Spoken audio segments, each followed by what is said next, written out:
Chapter 3. Mark started asking Mr. Norton questions before I could get my head around what I'd seen earlier. We don't know many details yet. Mr. Norton shook his head. The police are searching the woods. No one is allowed in there, and if you see anyone trying to break that protocol, do what you can to stop them. Within reason, of course. What do you think it was? Mark asked. I got the impression Mark thought Farron was no longer with us. Dead. Gone. No more. I had another theory. He'd run away because of Ren's bullying. It all made sense, and it wouldn't be the first time someone had left the school for that reason. I shot my hand in the air, bouncing in my seat. Cherry, this is a meeting, not a classroom. You don't need to raise your hand. I knew that. I just didn't want a black mark for interrupting. What if Farron's disappearance isn't paranormal related? My voice came out in a rush. In a group of guys, I'd learned to speak fast. What if his disappearance is human-related instead? That seems unlikely. The school is well guarded. That was true. Us scholarship kids were the last line of defense, or maybe second last, third last even. But this school had super tight security against predators of both the human and supernatural kinds. None of those lines of defense would even consider Ren Worthington as a predator, and that was a huge mistake. Not against internal threats. I toyed with the foil on my chocolate. I still had one piece left. If Norton got distracted, I'd grab it. I need chocolate as brain food. You seem to know something, so spit it out, Mark said. I told them about the incident in the classroom, leaving out non-essential details like what I'd written in my textbook, and Brittany's future career as a stripper, and being late for the meeting. When I mentioned Ren Worthington's name, both Mark and Tarragon groaned. Wait, there was hard evidence. I told them about the ring. Maybe he found it and planned on handing it in, Mark said. You can't accuse Ren of wrongdoing just because of that. Yeah, right. He'd been flashing that ring around like a trophy. The more I thought about it, the fishier Ren seemed, and he'd been as fishy as a giant tuna to start with. Brittany started raising her hand, then lowered it. Who's Ren? Tall guy, a bit of a jerk. How did I even start explaining Ren? Face of a god, Mark added. Wow, I could add him to the Ren boy crush list. Perfect skin, perfect teeth, perfect hair. Okay, Seth too. Brown eyes like molten chocolate. Of course Tarragon loved Ren. Everyone knew that. Dreamy eyes. Bedroom eyes, the kind of eyes that would gently but firmly judge you as you slowly undressed in front of him. Geez, Tarragon, just shut up now. No one wants to know about your Ren fantasies. Were Lucas and I the only students in this whole school not in love with Ren Worthington? You forgot the lip curl. Lucas slapped his hand on the table. The lip curl is the most important, the most defining feature of Ren Worthington. It sets him apart from all the other good-looking guys in this school. It gives him his edge. The eyes, Tarragon repeated. Lip curl, Seth said. Yes, lip curl, Mark added. I shook my head. Can we stop with this? Mr. Norton gazed around the room, disgust on his face. Finally, some sense. It's obviously the lip curl, end of discussion. I turned the full force of my betrayal on Lucas. We hate Ren Worthington, I hissed. Yeah, but you can't deny the guy's looks. We'd talk about this later. Meanwhile, I popped the last square of chocolate in my mouth without Mr. Norton noticing, even though all this Ren talk had made my stomach turn. I saw him, Brittany said. He has the Armani blazer? That didn't help. Everyone at this school wore Armani blazers. They were part of the uniform. Well, everyone not in this room wore them. Scholarship kids didn't get to wear blazers. Ren had spearheaded that campaign. Poor kids shouldn't be expected to buy designer clothes. That had been his reasoning. More like poor kids are easier to bully when they're dressed differently.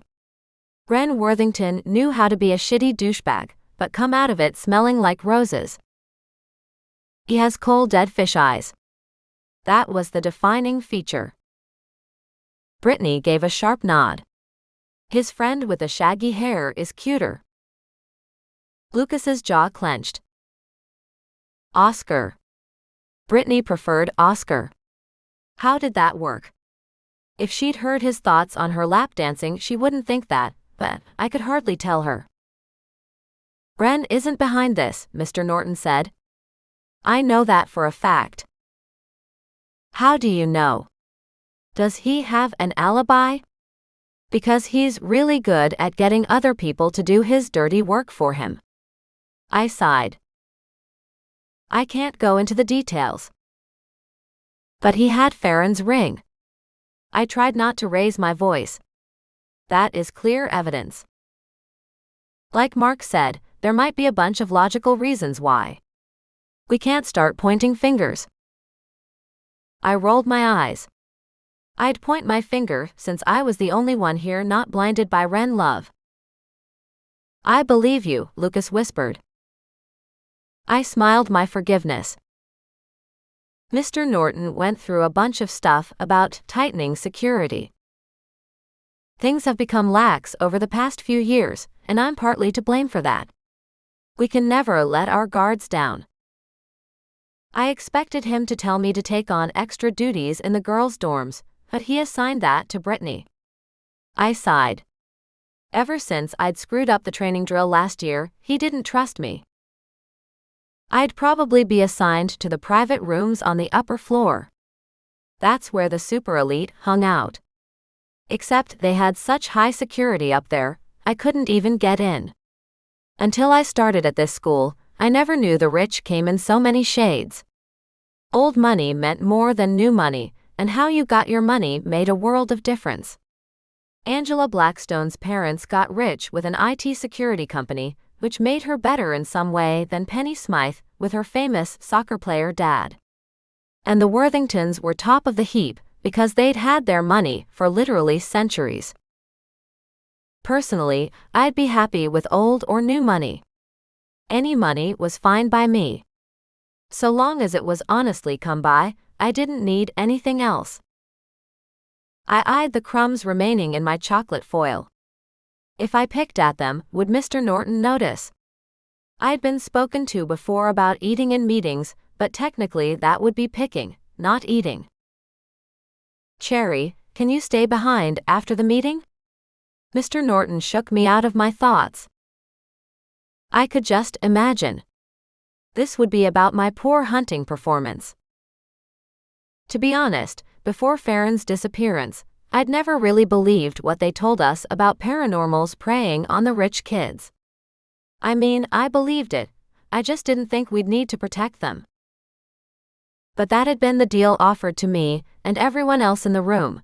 Get a free ride to this prestigious academy, meals included, and in return use our special skills to hunt the monsters. Demons and all sorts of paranormal creatures like to prey on rich kids. Your garden variety demons, they were fine with just munching on any kind of human flesh, rich or poor. But the more advanced creatures, vampires especially, wanted better than a quick meal. You don't get far in this world without cash. I knew that more than anyone, and an easy way to get that cash was from the rich. Being confronted by monsters straight out of their nightmares would have the kids at this academy wetting their pants and in therapy for life.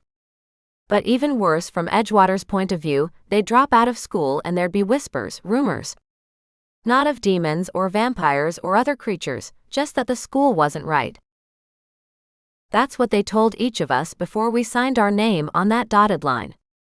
The number one priority during our years at the school was to protect the school's reputation.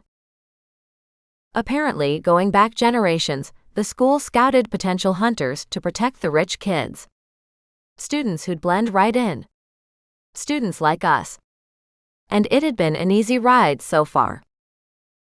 In first year, we'd battled a few minor demons. Back then, I'd had no training. Just stay on the edges and observe, Mr. Norton had told me. You'll have your chance to fight later. I'd observed enough to hope that chance never turned up. It wasn't coming face to face with demons that scared me, it wasn't the risks of hunting. What had really freaked me out had been all that energy buzzing around me. I became like an overloaded power socket, ready to fry. Pressure filled my head, starting in my eyes but then expanding and growing tighter and tighter. It became like a tight band of metal, wrapping around my skull. I thought my head would burst like a watermelon, and all I wanted to do was run and hide. Edgewater Academy had wasted their money on me. Luckily, since then, it had been just training and drills. They gave us fancy watches when we started, and any time of the day or night an alarm could sound. When it did, we had to jump into action.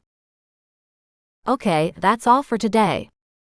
Mr. Norton shoved his hands in his jacket pockets and turned to me. Meeting dismissed. Mark clapped his hands together. He liked to do stuff like that to make himself look like our leader. He most definitely wasn't our leader. I'd stood up to leave with everyone else, but Mr. Norton stopped me. Can someone show Brittany to her dorm? Since Cherry can't take her. Lucas will do it. I pushed him forward before he could protest, then gave him a cheeky wink. He'd thank me for that. One day.